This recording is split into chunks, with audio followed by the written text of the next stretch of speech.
નમસ્કાર. આજે આપણે એક એવી વ્યક્તિ વિશે વાત કરીશું જેમણે ખબર છે ખાલી આપણા દેશનો જ નહીં પણ આખી દુનિયાનો ઇતિહાસ બદલી નાખ્યો. જી હા, આપણે વાત કરી રહ્યા છીએ મહાત્મા ગાંધી વિશે. ચાલો આજે એમના જીવન અને એમના વારસાને જરા નજીકથી જોઈએ. કરો યા મરો. વિચારો, આ શબ્દો કોના હોઈ શકે? એ જ મહાપુરુષના જેમને આખી દુનિયા અહિંસાના સૌથી મોટા પૂજારી માને છે. તો સવાલ એ થાય છે કે જે માણસે આખી જિંદગી શાંતિ અને અહિંસાનો પાઠ ભણાવ્યો, એમને આવું આકરું આહ્વાન કેમ કરવું પડ્યું? આની પાછળ એક આખી કહાણી છે અને એ જ આપણે આજે જાણવાની છે. તો આ કહાણીને સમજવા માટે આપણે સમયમાં થોડું પાછા જવું પડશે. મહાત્મા બન્યા એ પહેલાંની વાત છે, જ્યારે મોહનદાસ કરમચંદ ગાંધી માત્ર એક યુવાન અને ખૂબ જ મહત્વાકાંક્ષી વકીલ હતા. એમનો જન્મ થયો હતો 1869માં આપણા ગુજરાતના પોરબંદરમાં. ભણવામાં ખૂબ હોશિયાર, એટલે કાયદાનો અભ્યાસ કરવા માટે સીધા ઇંગ્લેન્ડ પહોંચી ગયા. 1891માં બેરિસ્ટર બનીને ભારત પાછા પણ આવી ગયા. બધું બરાબર ચાલી રહ્યું હતું, પણ એમના જીવનમાં સૌથી મોટો ટ્વિસ્ટ ત્યારે આવ્યો જ્યારે 1893માં એક કાયદાકીય કેસ માટે એમણે દક્ષિણ આફ્રિકા જવું પડ્યું.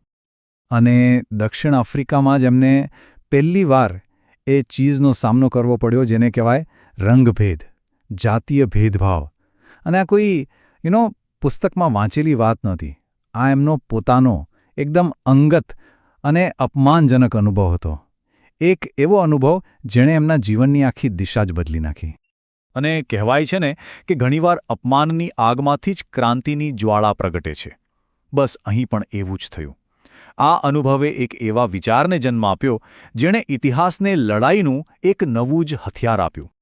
પણ સવાલ તો એ જ ઊભો રહે છે કે એક માણસ જે બ્રિટિશ કાયદાનો અભ્યાસ કરીને વકીલ બન્યો હોય, એ જ માણસ એ જ બ્રિટિશ સામ્રાજ્ય સામેનો સૌથી મોટો ક્રાંતિકારી કેવી રીતે બની શકે? આ સવાલનો જવાબ હતો એક શબ્દમાં: સત્યાગ્રહ. સત્ય અને અહિંસા, આ બે પાયા પર ઊભેલો વિરોધ કરવાનો એક તદ્દન નવો રસ્તો. જુઓ, આ કોઈ સામાન્ય વિરોધ પ્રદર્શન નહોતું. આ હતો સત્ય માટેનો આગ્રહ. એની તાકાત કોઈ બંદૂક કે તલવારમાં નહોતી. એની તાકાત હતી નૈતિકતામાં.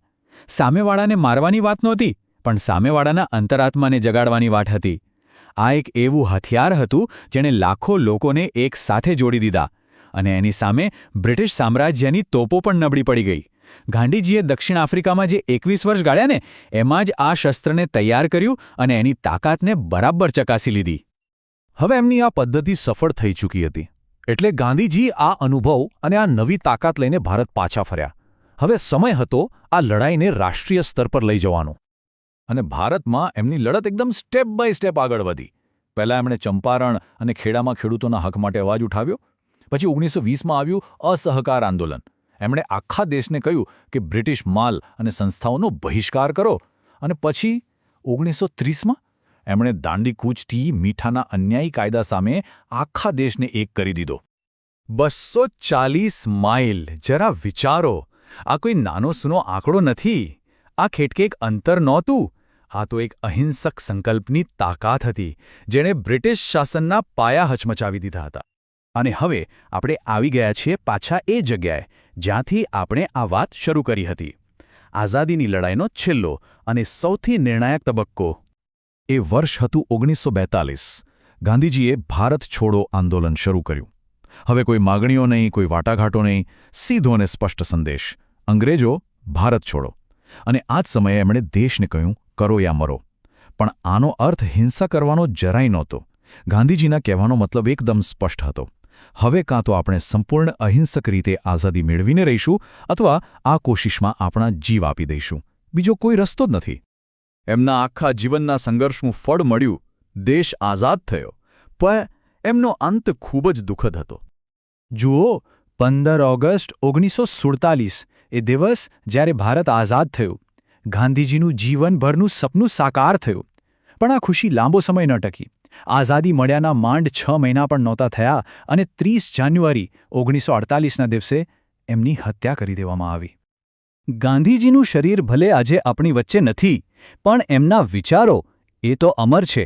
અહિંસા, સત્ય, સાદું જીવન અને સર્વધર્મ સંભાવ, એટલે કે બધા ધર્મો માટે સમાન આદર. આ 4 એમના જીવનના મુખ્ય પાયા હતા અને આ એ જ વિચારો છે જે આજે પણ આખી દુનિયાને રસ્તો બતાવી રહ્યા છે. એટલે જ તો દેશના લોકોએ એમને કેટલા પ્રેમથી અલગ અલગ નામ આપ્યા. કોઈ એમને મહાત્મા કહે એટલે કે મહાન આત્મા, કોઈ એમને બાપુ કહીને બોલાવે, અને આખા દેશે સાથે મળીને એમને રાષ્ટ્રપિતાનું બિરુદ આપ્યું. અને છેલ્લે એક સવાલ જે આપણે બધાએ આપણી જાતને પૂછવો જોઈએ. આજની આ દુનિયામાં જ્યાં ચારે બાજુ સંઘર્ષ અને વિવાદો છે, ત્યાં ગાંધીજીના અહિંસા અને સત્યના વિચારોનું શું મહત્વ છે? શું એ આજે પણ એટલા જ જરૂરી છે? વિચારવા જેવી વાત છે.